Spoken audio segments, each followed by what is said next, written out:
Self-sabotage. I was thinking about this one earlier this week. Wasn't feeling great. Some kind of bug or something. Just feeling run down. Had a jam-packed weekend. I worked all weekend, and on top of that, played a show, which is great. Got to see a lot of faces I haven't seen in a long time, which is really cool. And last time a lot of those people saw me, I was super fat, so that was really cool to have them just be like, holy shit, dude. And then also connect with those same people and talk about my journey, and also hear other people's story. I love hearing other people's story, where they've been, where they're going, and a lot of times we find common ground and can share something that has been helpful for ourselves, and it's cool. One of the toughest things about the social media age, in my opinion, is we only see the good shit. Everything is the best life, all the shit. Instagram is everything good, myself included. Every time I post something, it's just like something cool or exciting, or a project I'm working on, something like that. And if you're constantly only seeing good shit, then you fall into that thing of comparing yourself to people because you only see their good side. I am 100% in that category. I would compare myself often to other bands, other record producers, mainly, just not feeling like I was measuring up. And if it wasn't for journaling or taking time to look back, I would not ever realize that, you know what, I am actually doing something. But that's besides the point. If we're living in a basically a perfect snapshot of reality, you never see the bad side of life. This episode, in my opinion, is like, dude, sometimes shit just sucks. You feel like dog shit, you have no motivation, and you want to throw everything away because you just like, fuck this. Blah. And that's why I decided today's episode is going to be, is the things that I go through when I'm losing my mind. I find that when I get super tired, run down, normally my body has to stop me because I don't stop my body. I will hit a wall and won't even realize, and all of a sudden I'll just be like sick. And then I'll have to rest. It's a forced way for me to stop. And I think that my body has just learned that it's like the only way we're going to be able to get this dude to chill out and chill and sleep or whatever is to just get sick. I am a major advocate for sleep, so I'm very, very focused on my bedtimes and awake times.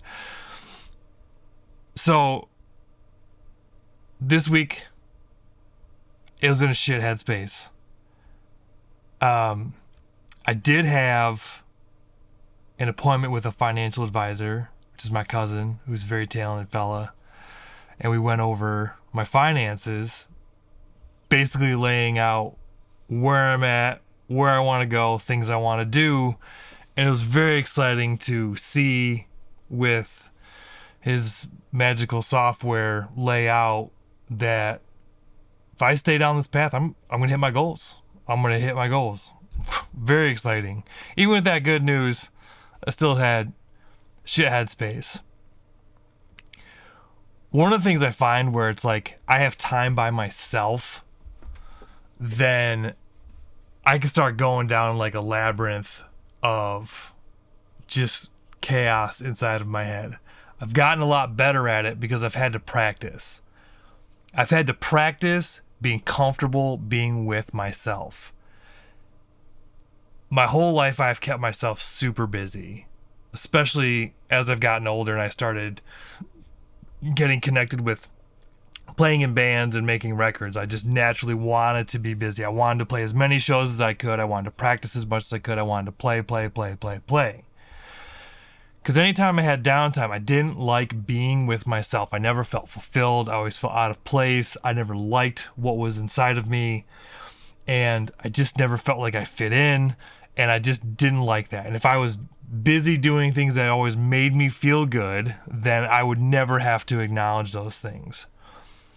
Coming out of this divorce period where I have all of this time for myself, I remember a very specific point to where I hit this breaking point to where I was trying out dating and things just weren't going great and feeling super frustrated and exhausted by trying to meet people.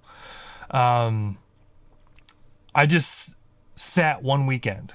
When I was driving home from work, the first thing I wanted to do was stop by the gas station and buy a bottle of tequila, tie one on, and probably buy something. Buy gear, buy a guitar, whatever.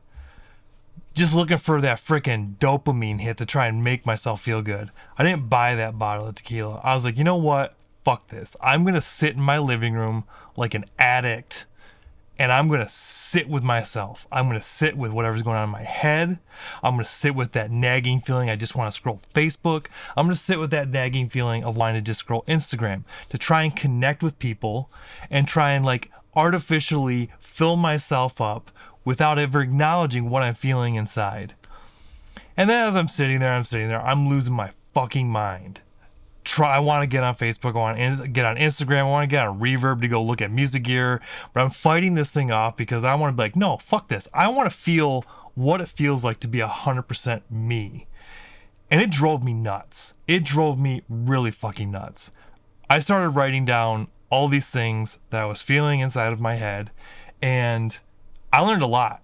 So that was Friday. Saturday I woke up, I got coffee, made myself breakfast. I went on a walk. I was like, same thing. I didn't have the kids that weekend. I was like, I am going to suffer in my Addison-ness. I'm going to sit in it. I'm going to feel what it feels like to be shithead, suck-ass Addison. That's how I felt then. Continue.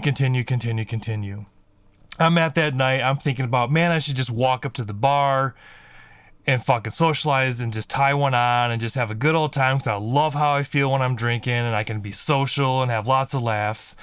But then if I do that, then I'm going to be pissing away all this money I'm trying to get myself ahead in life, and I'm going to be fucking hungover, then I'm going to lose a day feeling like shit, and I'm going to consume a ton of calories I don't want to consume, and I'm probably going to go buy some food I don't want to eat, and I'm just going to feel like dog shit all the way around. Fighting that feeling off.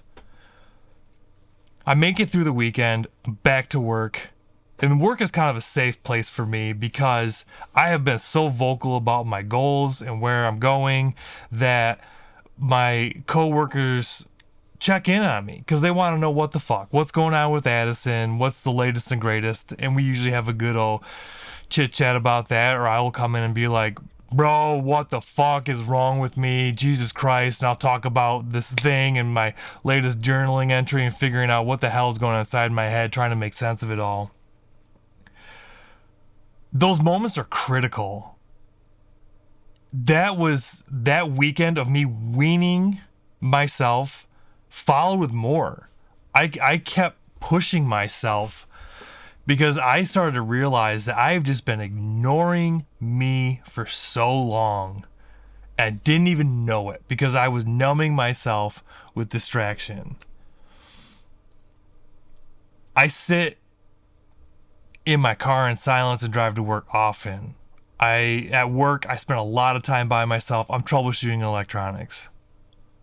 I can spend time with myself now, and now I'm getting more and more comfortable with being with myself. And I think this is really, really important to be successful as an individual, is being comfortable with yourself. Because if you're comfortable with yourself, you're going to be comfortable making harder decisions, and you're going to be more comfortable standing up for yourself. That's something I'm still working on. 2 months ago, I had a breathwork where the whole thing I wanted to work on was, I want to stop being such a people pleaser. I want to stand up for me.